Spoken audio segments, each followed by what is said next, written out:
Olá, meninos e meninas, vou ler para você. Hoje nós vamos ler a página 9, tá? Bom, vamos lá. Antes de ingressar na escola de medicina, ela havia trabalhado durante 7 anos como enfermeira. Então, como resultado do poderoso mover de Deus em sua vida e de inúmeros milagres, ela abandonou a enfermagem e voltou a estudar, indo depois para a escola de medicina.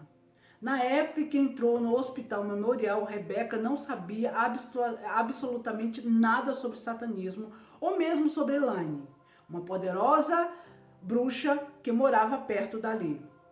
Ela nem sonhava que o fato de andar com Cristo naquele hospital causaria um impacto tamanho no mundo espiritual e que as forças das trevas ficariam enfurecidas. Viu-se envolvida numa luta tremenda. Elaine, uma das mais poderosas bruxas dos Estados Unidos, liderou um ataque organizado por muitas outras que usaram todos os poderes e habilidades de bruxaria para tentá-la matá-la. O primeiro ano de residência é também o primeiro do treinamento que um médico recebe depois da faculdade, indo especializar-se em algumas áreas.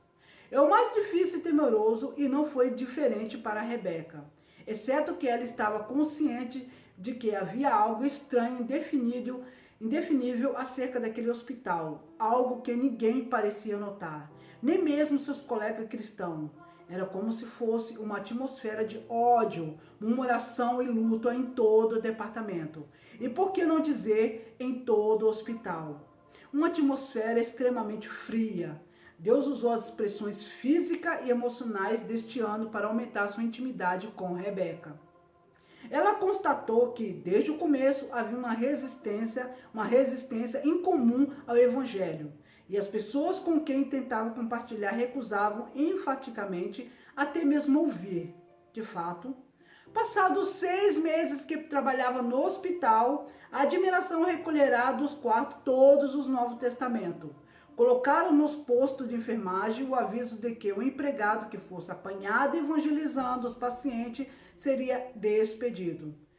Não deixando de mencionar que o ministro não seria permitido visitar na companhia de outros que não fossem seus próprios paroquianos. E se tentasse evangelizar outros pacientes, seriam escoltados pela segurança e advertidos a não retornarem mais. O serviço de capelania não era permitido. Na realidade, parecia haver um esforço no sentido de banir qualquer menção ao cristianismo dentro do hospital. Rebeca foi designada para trabalhar no CTI. Entretanto, imediatamente se viu mergulhada num turbilhão de atividades. Era 120 horas semanais de trabalho árduo. Assim, ela atribuiu a exaustão à piora do seu estado físico. Não obstante, o Senhor começou a falar-lhe firmemente no coração que ela deveria passar 1 hora em oração, todas as manhãs antes do trabalho. Deveria pedir pela instituição e também pela cidade, porque o evangelho seria proclamado além de tornar frutífero. Tão logo começou a obedecer, achou-se repetidamente compelida pelo Espírito Santo a pedir ao Senhor que sujeitasse o poder das trevas naquele lugar. Sempre ela se via citando o número 10.35, onde Moisés,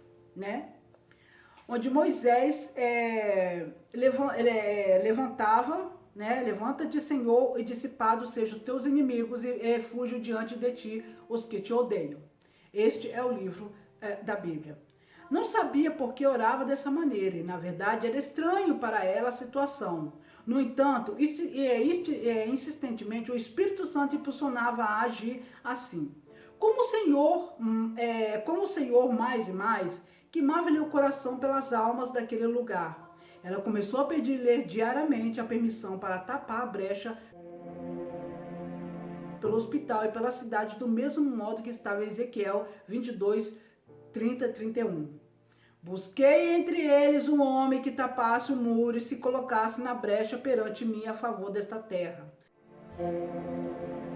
para que eu não a destruísse, mas ninguém a achei. Por isso eu derramei sobre ele a minha indignação, com fogo do meu furor os consumi. Fiz cair-lhe sobre a cabeça o castigo do seu procedimento, diz o Senhor Deus. Em particular, ela nem mesmo sabia o significado de estar na brecha, contudo, pedia ao Senhor que o usasse de maneira que ele quisesse.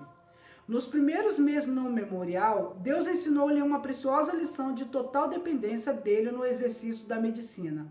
Uma noite, muito tarde, foi admitido um paciente na unidade de tratamento coronário.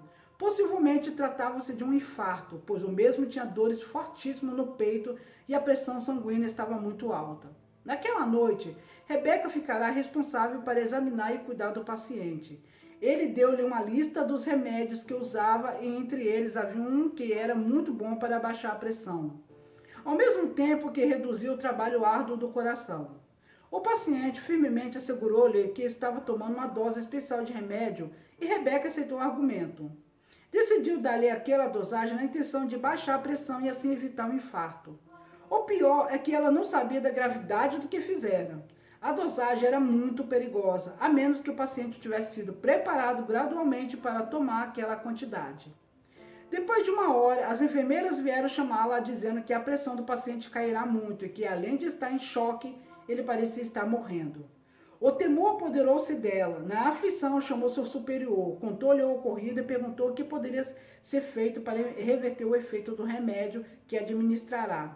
De uma maneira pessoal, ele disse que ela cometerá um estúpido engano e que não havia nada, absolutamente nada a fazer, a não ser esperar para ver se ele sobreviveria ou não. Não havia disponível nenhum remédio que pudesse ser usado para anular os efeitos do que foram administrados. Então, eu estou lendo esse livro, não sei como que é a vida dela pessoalmente, da Rebeca Brown, mas para vocês saberem, o primeiro que eu falei antes de eu ler esse livro, a minha experiência, o que aconteceu comigo antes de eu ler esse livro. Então, leia primeiro, desse capítulo, tá?